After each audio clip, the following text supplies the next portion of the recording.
morning, everybody. Welcome back to the Wondered Bliss Podcast. My name is Kevin Faulkner. I'm filming this bright and early today. You'll be watching it whenever you watch it, so thanks for being here. Here for the fourth episode of the podcast. So I'll be going over the fourth poem in my book right now. We'll do a little self-promotion. What Struggle Brings, a book of art, poetry, and prose.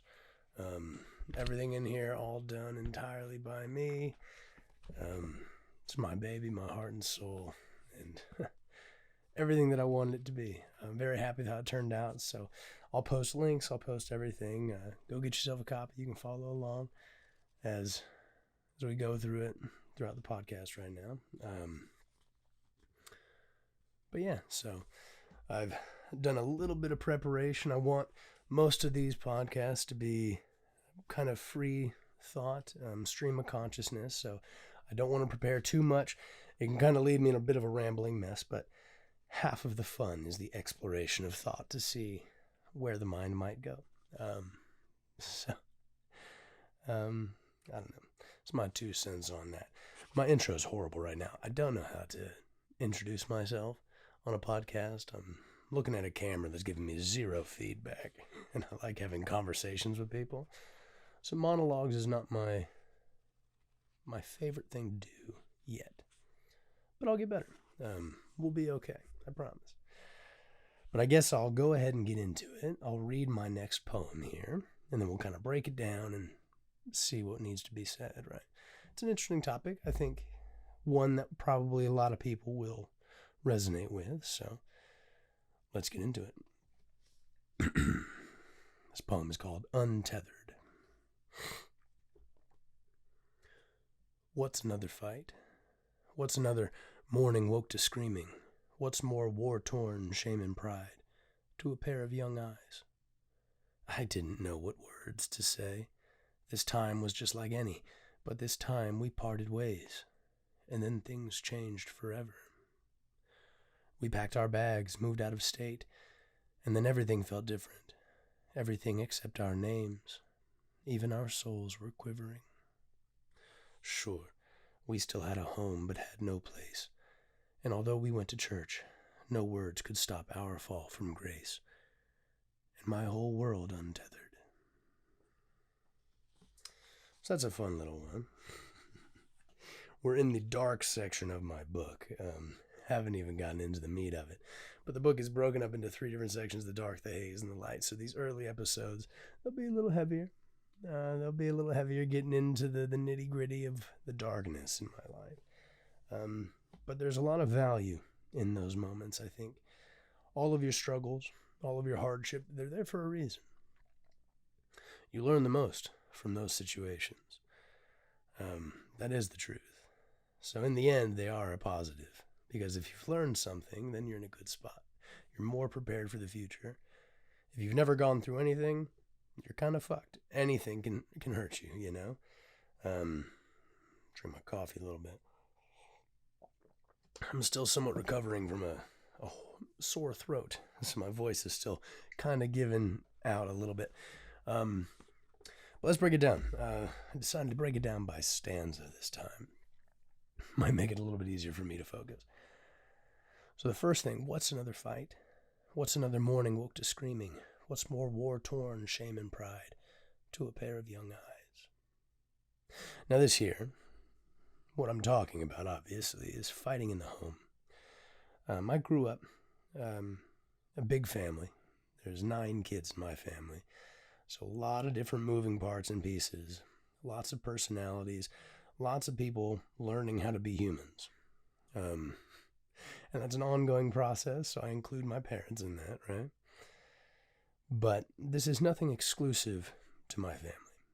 I think everybody has gone through this in some way, shape, or form. There's been some form of tension in your life. Some type of argument or fighting between people. Me, growing up, there was obviously a lot, just because there was a lot of people. So there's arguments between parents, arguments between parent to child, child to child, a mix of everything all together.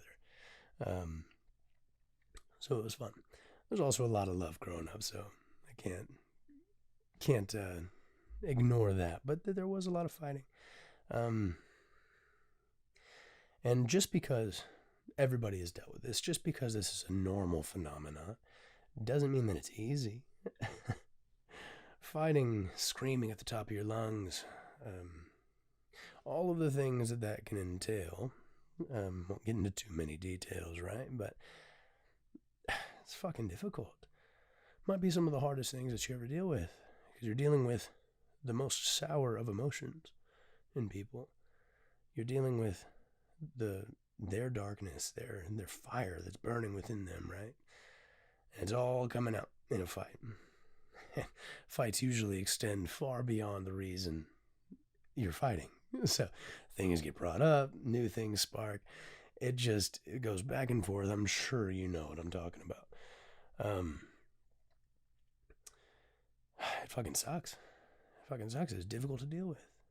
You then have broken hearts that you then need to meld, and sometimes broken bodies. It's never any fun, right? But you got a lot of healing that has to come from these things, and it's difficult. It doesn't mean that people are bad. It doesn't mean that these people are bad. That was a big thing for me.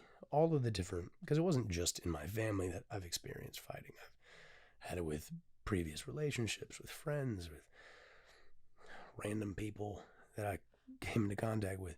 It's a very common thing. It's directly related to a certain subset of emotions that everybody experiences. It doesn't mean you're bad, right? If you've ever fought with somebody, if you've ever blown up and been outraged, if they've ever been that way, it doesn't mean they're bad. Now, if that's a person's operating system and they're only ever angry, that may be a problem. I personally think it's more of an indicator of some internal healing that they need to do, some deep wounds that they're reeling from. And if you view it in that way, you can have a lot of compassion for people, but the work does need to be done. They do have to overcome it, because you can't just be offloading your bullshit onto people indefinitely. That's just ridiculous, and it's unfair. But that doesn't mean people are bad. I think everybody is worthy of redemption. Everybody has these feelings, and everybody has to learn how to deal with these feelings, because they're powerful. They're fucking powerful, I'll tell you what.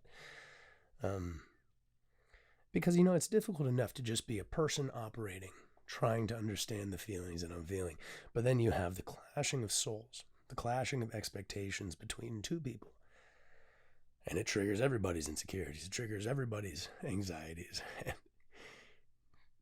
It's just, it can get bad pretty fast, And that's why, we need to try our best not to fight. Especially in the home. Especially with the family. Especially with the people that you love.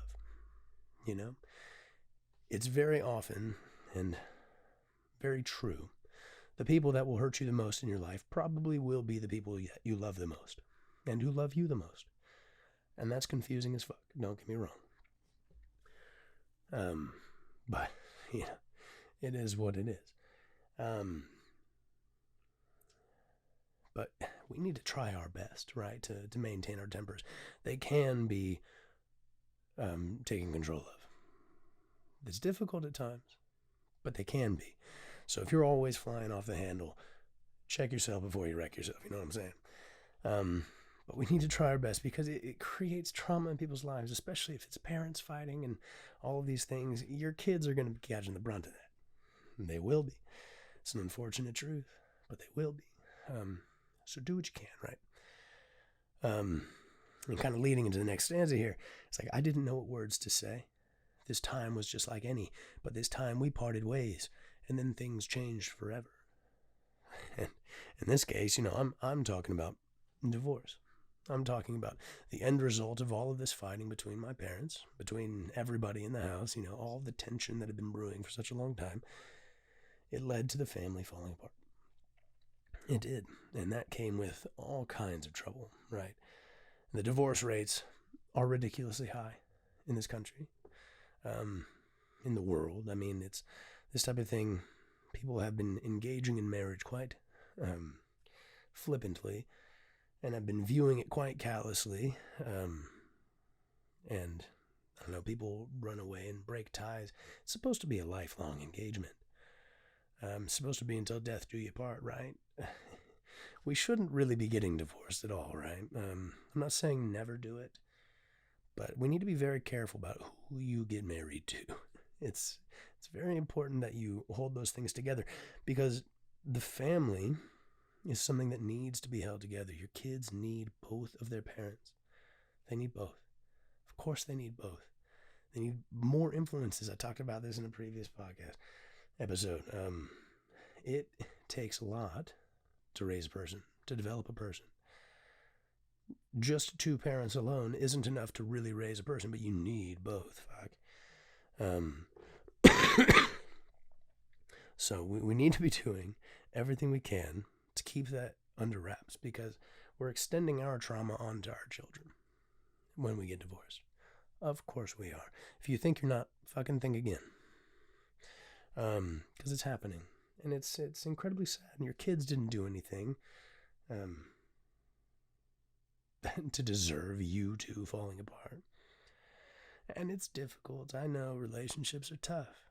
They're tough. You have to be equally yoked in your expectation and what you both are giving and receiving to one another. It's very difficult, but we need to fucking try our best. And this is why we need to try not to be arguing so much. Try to keep things positive as best you can, because you never know when that last fight is the one.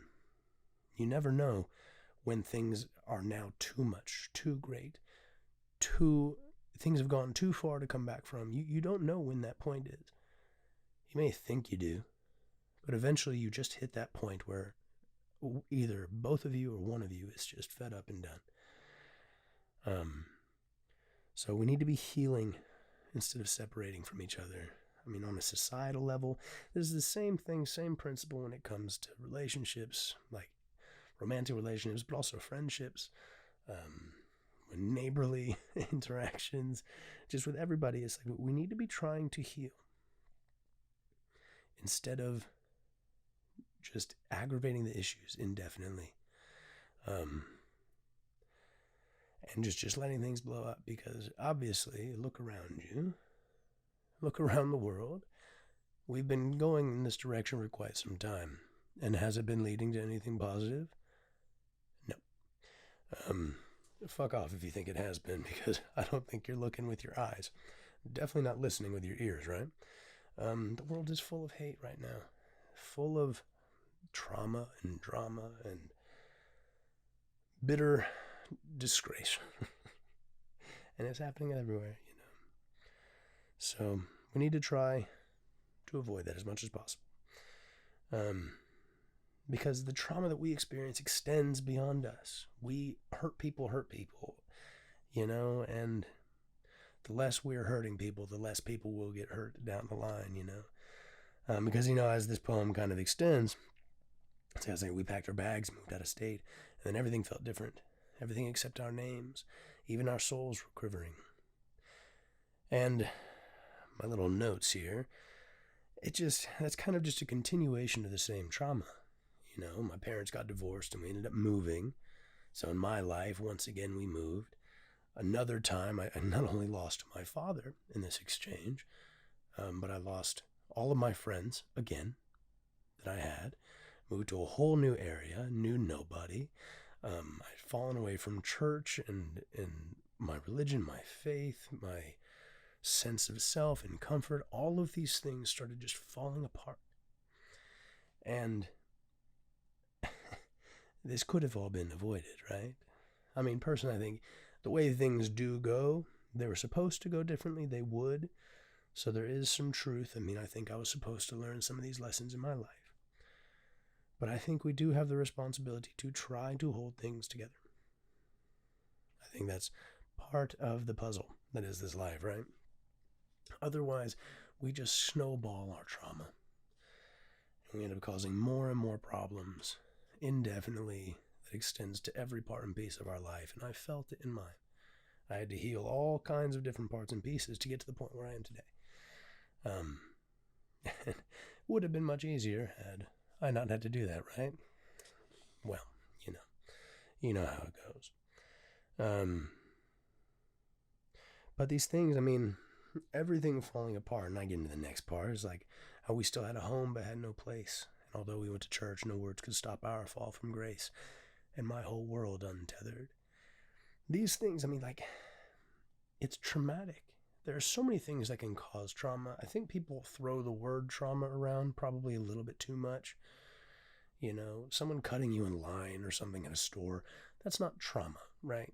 A lot of people will try to say that it is, and it may have annoyed you and triggered your insecurities or something, but it's not trauma. But trauma, I mean, it definitely, anything can be traumatic. I mean, the weaker you are, the more things will be, of course. But trauma really is anything that rips away your sense of self, rips away your sense of security, rips away your viewpoint of the world.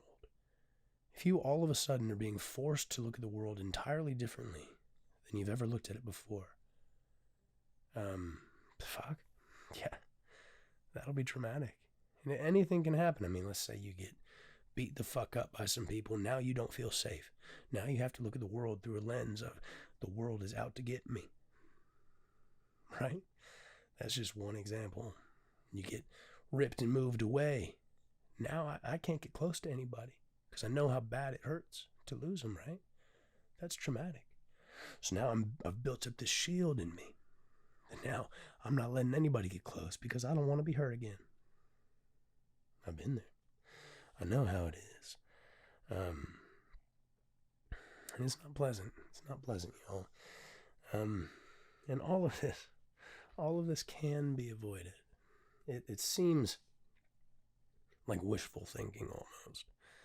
This idea that we can live in peace and almost have a utopic society and all the things, all the wonderful ideas, right? Seems almost immature to expect that from people because, the world is full of all kinds of bullshit. And it is full of bullshit. People are full of these emotions. People are full of strange desires and expectations and things that lead them to act immaturely and wrong towards others. But we also have the good. We also have the ability to control these things. We do. And it really is true. If everybody is trying their best not to be a piece of shit, they're trying to be good, trying to love, fuck, the world is fantastic. Society is healed and we're living in utopia. If everybody, every day, in every interaction is trying to be generous, trying to be loving, trying to be good to one another, what else is utopia? What else is better than that? And it is possible, We just have to get past some of these little quirks about humanity, right? Easier said than done. But it is possible, and I think we all need to be trying our absolute best in every exchange to be better, right? Otherwise, these types of things, your relationships will fall apart, which will extend trauma because, it's traumatic for you, and so you'll bring that upon other people in the future. It'll happen to your children. They'll bring trauma, and they'll spread it around. This type of thing, it has to end at some point. Hurt people, but at some point it has to end. And you can be the person who ends it. If you just try your absolute fucking best to love. Now, you can't extend yourself too far if someone else is not trying to do the same. But we have the responsibility to each other to do this. So I plead with everybody because, it's the best thing for you. That's something I've experienced in my life. I feel way better the more loving that I am. If I can make a person smile, that makes me happy. Some of the worst I've ever felt about myself was in regards to times I've hurt other people. I felt way worse about the heartbreak I've caused than the heartbreak I experienced. Both fucking suck, I'll tell you what, but I've felt way worse about the hurt that I've caused others. So, I mean, even if you want to be selfish, the best thing you can do is be good. Because it's good for you. It's good for you. It's good for you. It's good for everyone else. So, I'll call it here for today. We'll get back into more of the book next episode here. But definitely go buy yourself a copy. What Struggle Brings. Give me all of your money. I would deeply, greatly appreciate it. But also, I mean, I think there's definitely some nuggets of truth in here. I've spent a lot of time working through my shit and trying my best to understand how to move forward appropriately. And if you're going through a bunch of shit, I'm not saying I have the answers to all of your problems, but there may be something in here that might help you. So get yourself a copy. Get someone you know a copy. It may do some good. I'm trying to do some good with this. So, I don't know. Get yourself a copy. I'll put links. Like, subscribe, comment, share. Do the things. You know the things. Come on. But until next time, much love, everybody. Peace.